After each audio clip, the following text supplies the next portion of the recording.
Kisah ini dimulai dengan operasi besar-besaran yang dilakukan satuan tugas kepolisian untuk menangkap seorang vigilante misterius bernama Mike yang dikenal publik sebagai Dark Knight. Setelah menyatakan perang terhadap dunia kriminal, Mike terus memburu para pelaku kejahatan tanpa pernah menunjukkan niat untuk berhenti. Polisi menyerbu rumahnya dengan keyakinan bahwa aksi sang vigilante akhirnya akan berakhir malam itu.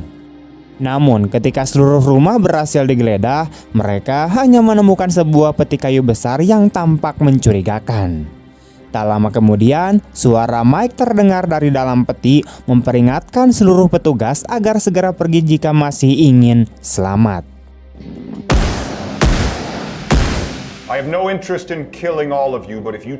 Sayangnya, peringatan itu kemudian diabaikan. Para polisi langsung menghujani peti tersebut dengan tembakan bertubi-tubi, tetapi tidak satupun peluru mampu memberikan efek. Dalam sekejap, Mike melancarkan serangan balasan dari dalam peti. Situasi langsung berubah menjadi sangat kacau.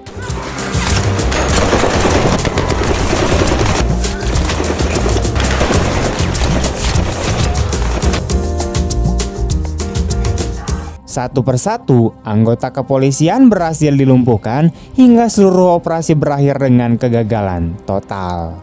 Setelah berhasil lolos, Mike mendatangi rumah keluarga imigran milik Yosef.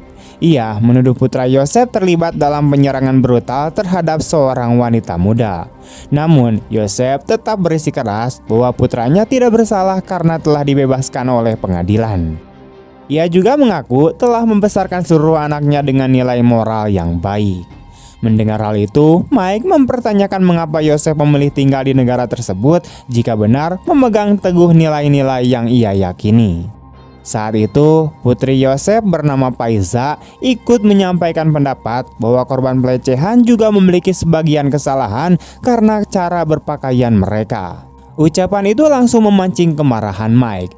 Ia menegaskan bahwa tidak ada perempuan yang pantas disakiti ataupun kehilangan martabatnya, apapun pakaian yang dikenakan atau bagaimanapun penampilannya.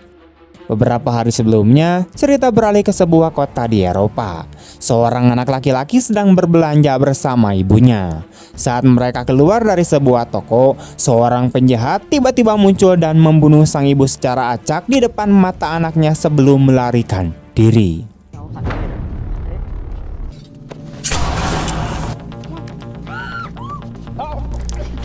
Anak itu berusaha menolong, tetapi semuanya sudah terlambat. Kematian ibunya menjadi peristiwa paling menyakitkan dalam hidupnya. Beberapa waktu kemudian, berbagai media melaporkan bahwa tingkat kejahatan di Eropa meningkat drastis hingga membuat masyarakat hidup dalam ketakutan. Di tengah kondisi tersebut, muncul seorang vigilante bertopeng yang mulai memburu para kriminal paling berbahaya dan menjatuhkan mereka satu persatu. Dalam waktu singkat, aksinya menjadi perbincangan di seluruh Eropa. Berbagai video dukungan membanjiri media sosial dan sebagian masyarakat menganggapnya penjahat yang melanggar hukum, sementara yang lain memujinya sebagai sosok yang menghadirkan keadilan ketika sistem hukum gagal melindungi masyarakat. Di sisi lain, agen FBI bernama Henry mengikuti perkembangan kasus itu dengan sangat serius. Ia terus mengamati bagaimana sosok misterius tersebut berubah menjadi fenomena internasional. Tak lama kemudian, identitas vigilante itu akhirnya terungkap. Mike ternyata adalah seorang pria muda kaya raya yang hidup sangat berkecukupan, tetapi memilih menggunakan hidupnya untuk memerangi korupsi dan kejahatan. Meski identitas rahasianya masih tersembunyi dari publik, Mike kembali mengunggah sebuah pesan di internet. Ia menyampaikan bahwa masyarakat telah terlalu lama hidup dalam rasa takut. Karena itu, ia memutuskan melakukan sesuatu yang tidak berani dilakukan oleh orang lain. Mike berjanji akan terus memburu para penjahat hingga masyarakat mampu melindungi diri mereka sendiri. What does your country do? The universe demands balance. Menurutnya, jika keadaan itu terus dibiarkan, nilai-nilai yang menjadi pondasi negara lambat laun akan runtuh. Pesan tersebut langsung viral dan ditonton jutaan orang hanya dalam hitungan jam. Sementara itu, sekelompok bandar narkoboy kelas kakap sedang berkumpul di markas mereka tanpa menyadari bahwa Mike telah mengawasi setiap gerakan mereka. Setelah memastikan mereka memang menjalankan jaringan perdagangan narkoba berskala besar, Mike melancarkan serangan mendadak dan menghancurkan seluruh operasi tersebut.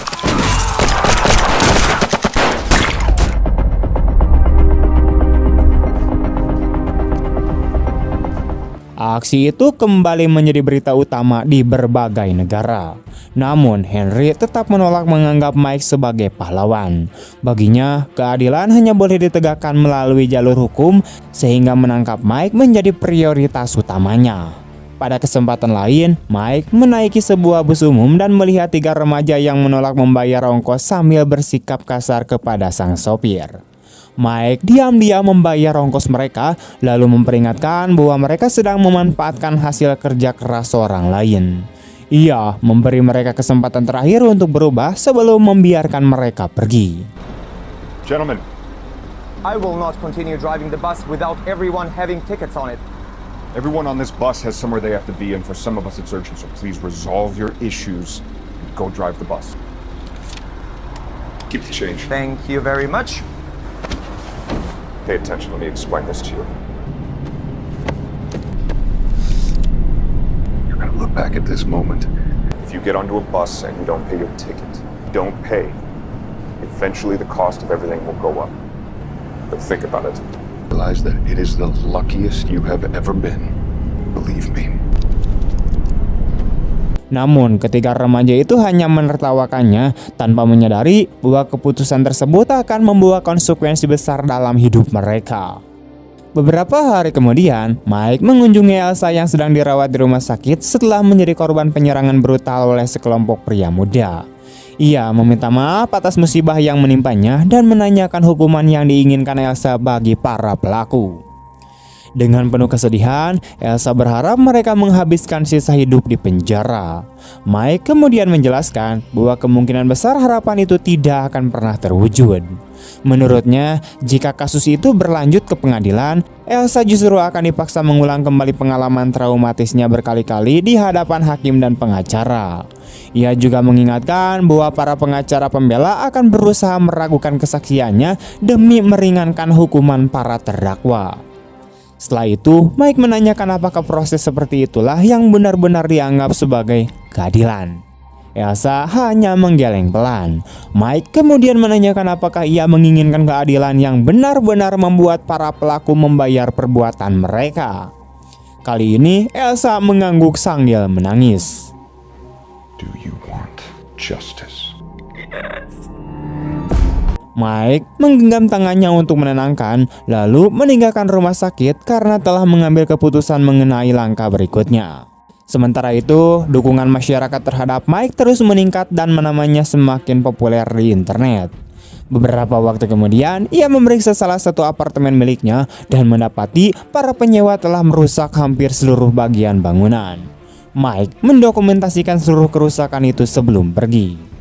Setelahnya, ia mengunjungi gedung apartemen lain yang dikenal memiliki aktivitas mencurigakan. Di sana, ia bertemu seorang wanita muda bernama Dani. Saat berbincang, Mike melihat air menetes dari langit-langit dan memperkenalkan diri sebagai pemilik gedung. Ia meminta Dani menyampaikan kepada pengelola agar kebocoran tersebut segera diperbaiki sebelum semakin parah. Sebelum meninggalkan lokasi, Mike memberikan sejumlah uang kepadanya. Menjelang malam, Mike mengunjungi sebuah klub sosial. Secara kebetulan, Henry juga berada di tempat yang sama karena kecurigaannya terhadap Mike semakin kuat. Di dalam klub, Mike melihat 2 pria diam-diam mencampurkan obat penenang ke minuman 2 wanita yang sedang meninggalkan meja mereka.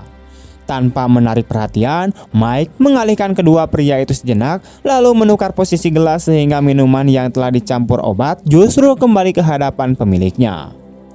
Henry yang menyaksikan semua itu tanpa ikut campur. Beberapa saat kemudian, kedua pria tersebut meminum racikan mereka sendiri dan akhirnya kehilangan kesadaran.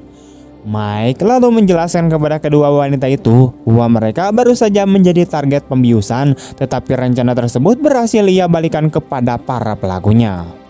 Sebelum pergi, Mike mengingatkan mereka agar selalu waspada dan lebih berhati-hati demi melindungi diri sendiri di masa mendatang. Kedua wanita itu meninggalkan klub malam dalam keadaan terguncang setelah mengetahui bahaya yang nyaris menimpa mereka. Di sisi lain, Henry semakin yakin bahwa tindakan Mike sangat identik dengan pola kerja vigilante misterius yang selama ini diburunya.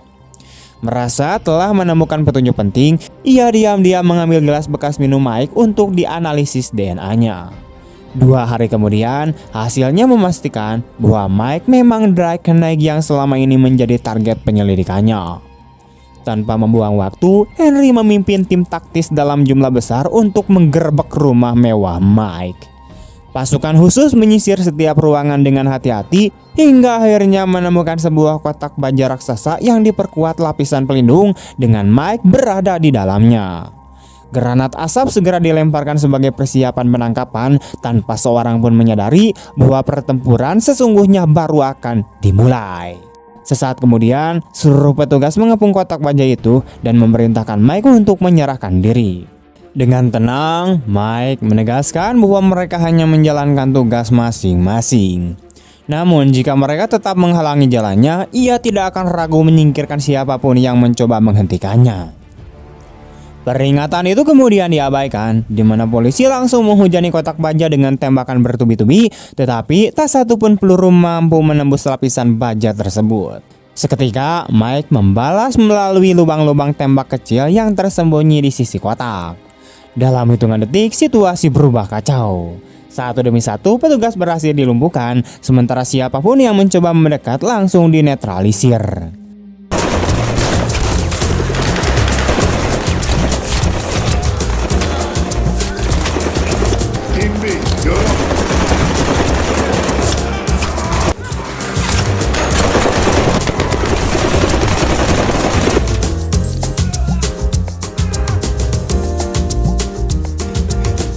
Cerita kemudian kembali ke saat Henry mengunjungi Elsa di rumah sakit. Ia menanyakan apakah vigilante misterius pernah datang menemuinya. Elsa mengaku sempat mengira pria itu seorang polisi karena berjanji akan memberinya keadilan. Ketika diminta menggambarkan wajahnya, Elsa sengaja memberikan ciri-ciri yang keliru. Henry langsung menyadari bahwa Elsa sedang melindungi identitas Mike. Di dalam hatinya, ia semakin yakin bahwa pria tersebut memanglah Mike. 3 hari setelah insiden itu, Mike kembali menjalankan aktivitasnya di perusahaan seolah tidak pernah terjadi apapun. Di sana, ia bertemu dengan Chad, manajer bisnis yang mengelola ribuan properti sewanya.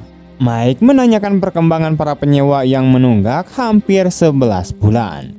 Chad menjelaskan bahwa sebagian besar membayar tepat waktu, tetapi proses pengusiran melalui pengadilan bisa memakan waktu hampir 11 bulan. Penjelasan itu membuat Mike kesal karena selama proses tersebut, para penyewa tetap tinggal tanpa membayar sambil merusak properti. Dengan lebih dari 3.500 rumah yang dimilikinya, kerugian yang ditanggungnya sangatlah besar. Karena itu, ia memerintahkan Chad menyusun daftar penyewa bermasalah setiap bulan dan menggunakan jasa perusahaan khusus agar proses pengosongan dapat dipercepat menjadi maksimal 2 bulan. Chad menyanggupi permintaan itu, lalu memberi kabar bahwa proses pengajuan kewarganegaraan Mike berjalan lancar. Ternyata Mike juga adalah mantan militer, dan berkat riwayat pengabdiannya di militer Amerika Serikat, permohonan tersebut kemungkinan diproses lebih cepat. Meski begitu, Mike tetap cemas. Ia menjelaskan bahwa seluruh aset itu merupakan warisan ayahnya, sementara FBI masih terus mengawasinya. Jika ia ditangkap sebelum memperoleh kewarganegaraan, seluruh bisnis propertinya bisa terancam masalah hukum. Karena itu, ia meminta Chad mempercepat semua proses yang tersisa. Chad kemudian menunjukkan rekaman beberapa properti yang rusak parah, dan Mike memerintahkan agar seluruh perbaikan segera dimulai. Saat hendak meninggalkan kantor, Mike mencium bau tidak sedap di dalam gedung dan meminta Chad segera mencari kantor pusat baru. Setelah menyelesaikan urusan bisnisnya, Mike kembali ke markas rahasia untuk memeriksa persediaan senjata dan perlengkapan tempurnya. Jumlah perlengkapan yang sangat besar memperlihatkan bahwa ia sedang mempersiapkan diri menghadapi ancaman yang jauh lebih berbahaya. Cerita kemudian kembali ke penggerebekan rumah Mike. Tim taktis tambahan tiba di lokasi dan dibuat terkejut melihat seluruh tim pertamanya telah dihabisi. Tubuh para petugas dan peralatan hancur berserakan di berbagai sudut. Henry menyadari kotak baja itu sudah tidak lagi menembak dan menduga amunisinya telah habis, sehingga Mike kemungkinan berhasil melarikan diri.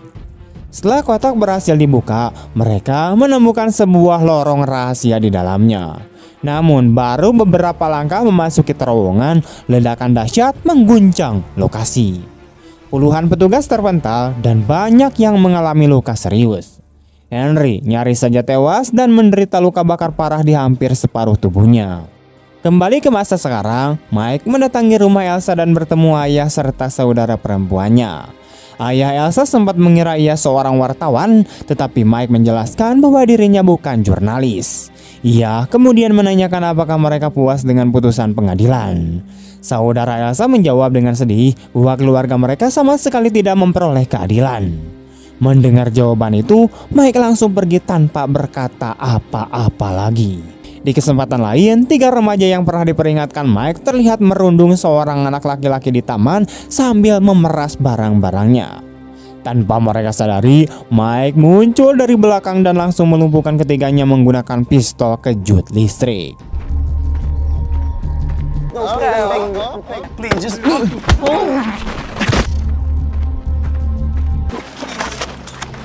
Call your mommy.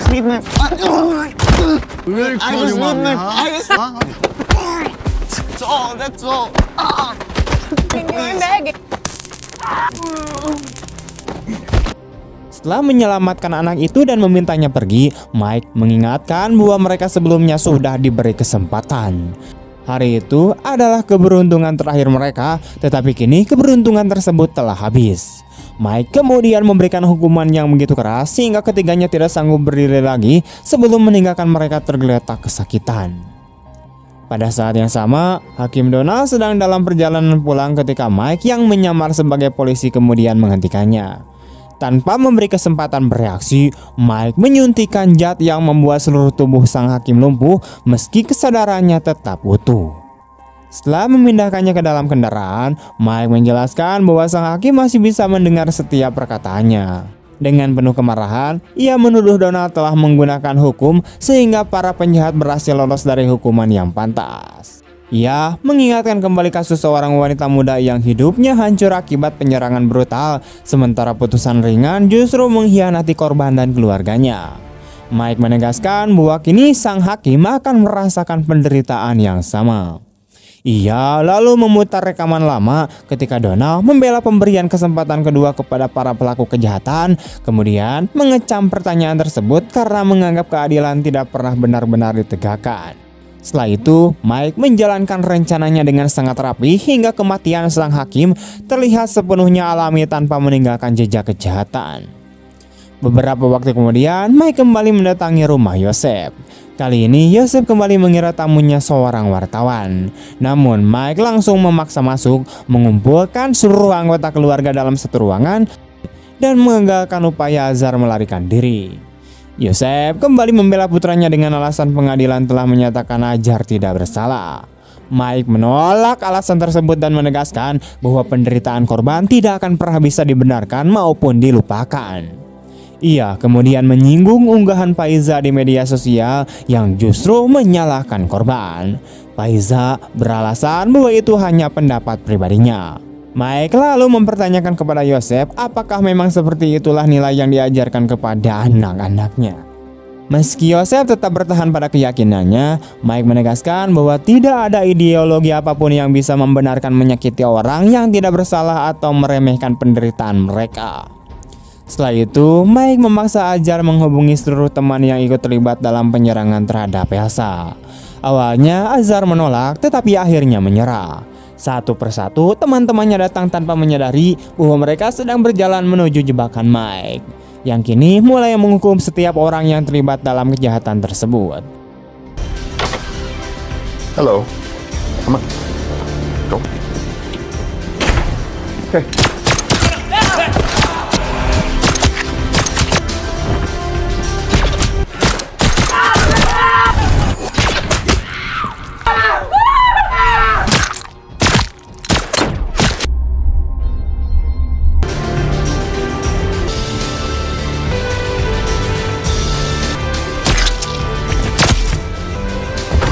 Keesokan harinya, saat Henry masih dirawat di rumah sakit, ia menerima telepon dari Mike. Mike menjelaskan bahwa ia bukan memerangi pemerintah, melainkan para penjahat yang lolos dari hukum, lalu meminta Henry menyampaikan pesannya kepada pihak berwenang. Henry tetap bersikeras bahwa keadilan harus ditegakkan melalui sistem hukum dan berjanji akan terus memburu Mike hingga berhasil membawanya ke pengadilan.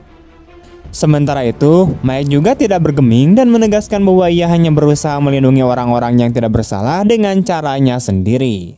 Tak lama kemudian, media dipenuhi pemberitaan tentang hilangnya sejumlah tersangka secara misterius. Seluruh kejadian itu segera dikaitkan dengan aksi Dark Knight sehingga masyarakat terbelah menjadi dua kubu. Sebagian menganggap Mike sebagai pahlawan yang memberikan keadilan ketika hukum gagal bekerja, sementara yang lain menilai ia telah melampaui batas dan berubah menjadi sosok yang berbahaya.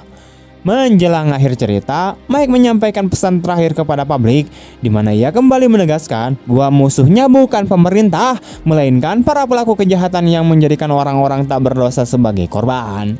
Ia juga mengajak seluruh korban untuk berani memperjuangkan hak mereka, menolak hidup dalam ketakutan, dan tidak membiarkan para penjahat mengendalikan hidup mereka, di mana pada akhirnya penonton diajak merenungkan satu pertanyaan terakhir.